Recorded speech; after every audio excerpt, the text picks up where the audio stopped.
I recently saw the movie Obsession and I was blown away by the depiction of how an obsessed person behaves in a relationship, and it brought back some memories because I have tried the whole obsession thing and it did happen to me. And I was blown away because unlike the movie where they show it's magic, what I did is scientifically proven, psychologically proven, and it is something so proven that I have developed my high value love identity program through which I have helped 700 plus people attract their desired relationship into their life just by getting inside their subconscious mind and doing this whole spell thing. Now it works like magic, but I would never ever recommend anyone to make someone obsessed with you because I'm going to share what happened with me and it's going to creep you out. Now to begin my story, I would like you to understand that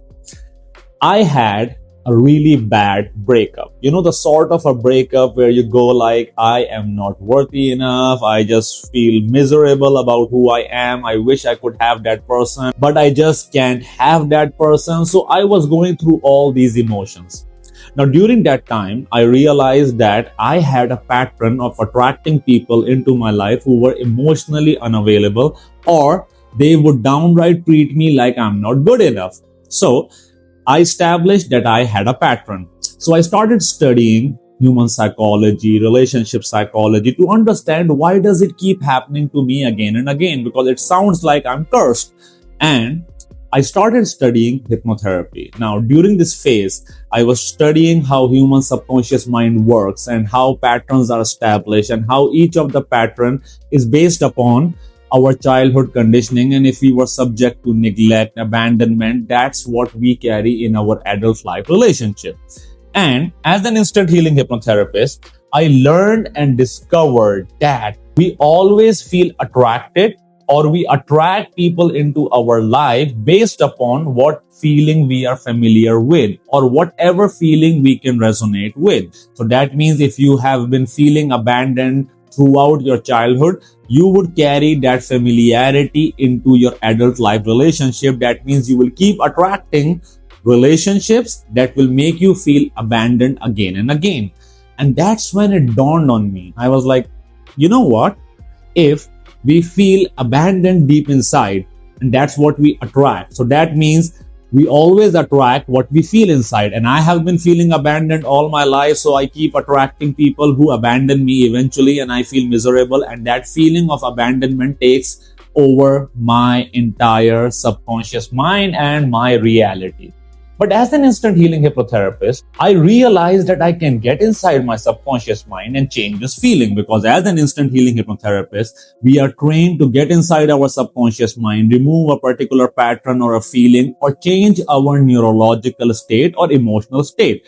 And whatever emotional state that we consistently hold on to is what we attract in our reality. Now, that is just for you guys to understand what I was studying at that particular time. Now, I was abandoned throughout all the relationships that I had up until then. So I was like, you know what?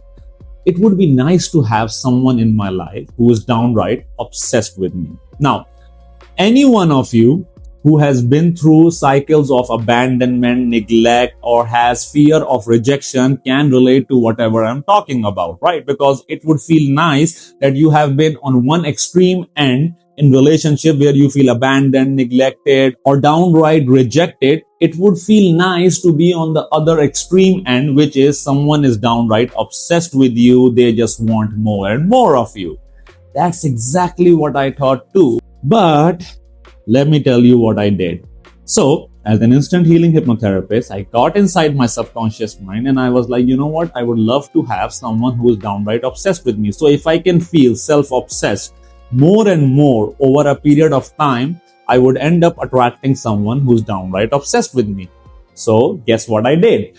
I went inside my subconscious mind and I changed my subconscious settings or emotional baseline. That is our predominant neurological state, by making myself self-obsessed in less than 2 to 3 minutes, because that's how fast instant healing hypnosis works. Now, for those of you who would be like, that doesn't sound like something that can happen, I would highly recommend to you guys to try out my instant heartbreak healing mastery course. It's a 90-minute course where I teach you how your subconscious mind works and how you can remove any kind of heartbreak or a negative emotional state from your subconscious mind in less than 2 to 3 minutes. And there is a hypnosis included in this course. It's absolutely free.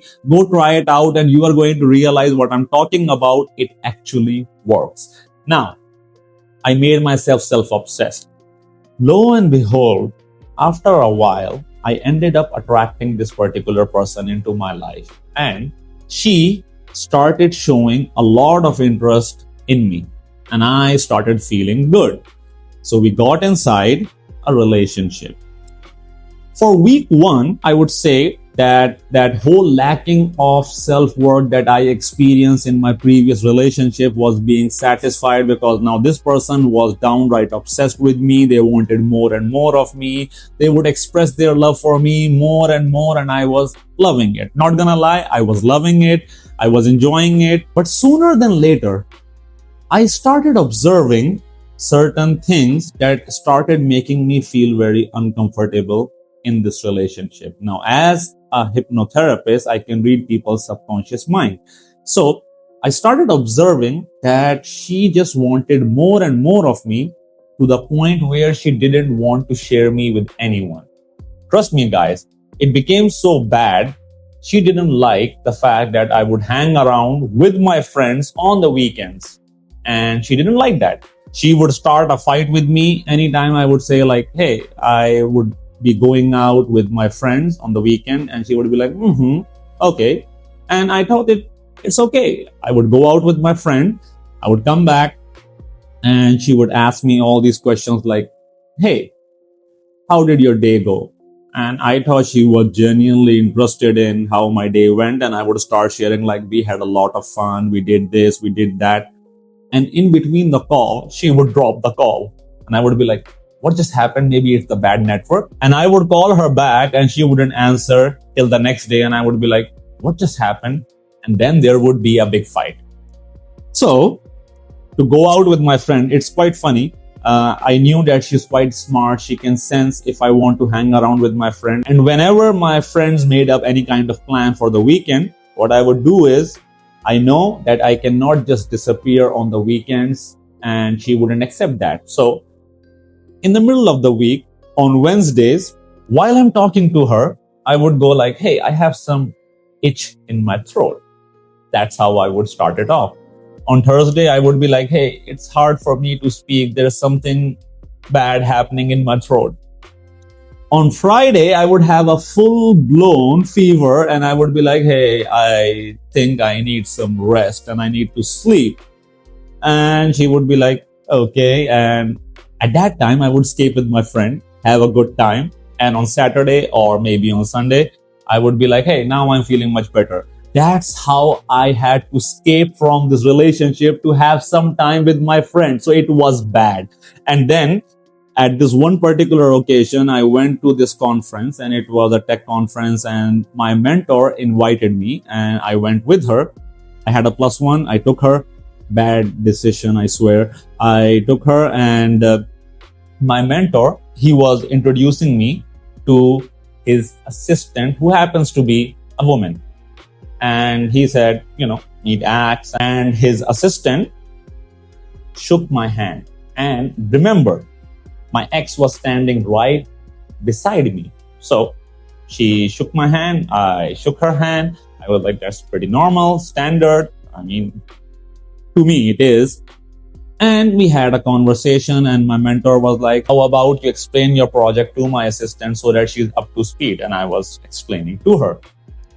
We had a big fight after that, and she was like, why did you shake her hand? I was like, well, she placed her hand right in front of me. Wouldn't it be rude if I didn't? And she would be like, you are trying to get laid, maybe. And that was so horrible for me. I was like, it's just a handshake. And the fight went on for so long, and she expected me that if any other woman would try to shake my hand, I should punch her in the face. I mean, trust me, I agreed with her. at the end of the day because I had to end the fight. It became so horribly wrong because every time we had an argument, now, I am the sort of a person who doesn't like to argue. As a hypnotherapist, I know someone is in a bad mood. So it's best not to engage with them in an argument and just agree to whatever they are saying. But however, no matter what I did, she just kept getting mad at me to the point she would start coming right at my face and try to hit me. It was quite abusive, and I realized I just want out of it. So I would wait for the fights to happen so that I could gather up the guts to let her know that this is not working out and we should maybe end the relationship. But every time I said it, it became even worse. She became more abusive, and she would start threatening me that she would go to other people and ruin my life and blah, blah, blah. It was a nightmare to the point where I realized that if I break up with her, she's going to completely ruin my life or threaten my own safety. Now, I am a 6'1" guy. I'm quite tall. She wasn't. And people were just laughing at me like, you're afraid of a woman who's not even as tall as you and she's just tiny, and what are you doing? And I couldn't explain to people that how terrifying it is, because she would threaten me that she would either harm me or harm herself and I should be in relationship with her. Trust me, guys, it's not as good as you think to have someone who is obsessed with you, because it suffocates the life out of you. And I had to fly out of the country without letting her know just to break up with her. And I had a friend let her know that I want to break up because I knew if I got on call with her and she figured out what my number is, she would just ruin my life. Because there was a time when I asked her that, okay, we should end this relationship. It's not working out for you. I do not want to hurt you. And I think this relationship is not good enough for us. And in one single night, for approximately within just 8 hours, she called me 138 times. By the time I woke up in the morning, my smartphone was out of battery and the battery was messed up. Trust me, guys, 138 missed calls. That is downright absurd. So I had to leave the country just to break up with her, and I had to hide where I was. My location needed to be a secret. I was undercover. I felt like I'm James Bond. I cannot let anyone know where I am, because if she figured it out, she would just show up and create chaos. That's when I realized that having someone obsessed with you is the worst thing that can ever happen to you. I would rather prefer being single for the rest of my life than to have someone who is so obsessed with me or so possessive about me. And that's when I realized whatever we feel inside is what we attract. So I went back inside my subconscious mind and I realized there is a sweet spot between lack of self-worth and being self-obsessed, which is self-love. Self-love is very important. When you are at the emotional state of self-love consistently, you will attract people who love you, who are not obsessed with you, and who wouldn't abandon you. They would just love you. So I went inside my subconscious mind and I reprogrammed my subconscious mind to feel this self-love. That changed my behavior, that changed my vibration, if you would like to believe that. And I slowly started to attract people who started loving me. And the breakup that I had at the beginning of the story, the ex who kind of abandoned me, she also came back into my life, and I realized that whatever we feel inside is what we attract. We manifest that into our reality. And the secret to attracting love into our life is to get inside our subconscious mind and remove the childhood conditioning that we were subject to because of our father and mother. By removing the father wound and the mother wound, we balance our emotions. And the moment we balance our emotions, we end up attracting healthy, balanced relationship into our life. Now, that whole experience taught me how our subconscious mind works. I call that my scientific research because I wanted to experience what happens if we start messing with our subconscious mind and changing our emotional state. But it became such a big milestone for me because I realized that we can manifest whatever we truly desire. And that's how I came up with my high value love identity program. And a few of my clients who didn't listen to me, by the way, but they learned it the hard way because they were like, how about we make someone obsessed with us or our ex obsessed with me? And they tried it. Guess what? All of them sooner or later came back to me and they were like, we now understand what you were talking about. It's horrible. It's miserable. I want to get out of it. And I had to help them once again to get out of that toxic relationship. So even in the movie, if you observe, obsession never ends in a happy way. So I would highly recommend to you guys, understand what you attract in relationship is based upon what you're feeling inside. Even in the movie, if you observe, the guy had that lack of self-worth and self-confidence. That is the reason that he desired to have someone downright obsessed with him. It is only the lack of self-confidence and self-worth that makes us desire someone who is obsessed with us.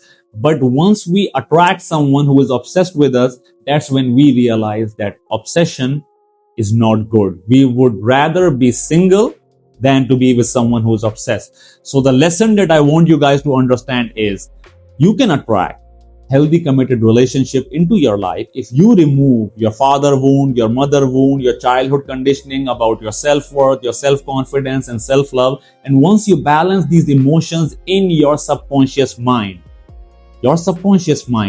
will then attract people into your life who can resonate with this new emotional identity. This emotional identity attracts healthy, committed, long-term, sustainable relationship. And that's what I have been helping people achieve with my high value love identity program. So it is proven, it works. And I hope that my experience teaches you guys, never ever try to attract someone who is obsessed with you, because that will not end up in a good way for you. Leave your opinions in the comments and do share if you have been through any kind of experience like that. I'll see you guys in the next video. Up until then, stay happy, stay blessed, and remember the power of your subconscious mind. Bye-bye.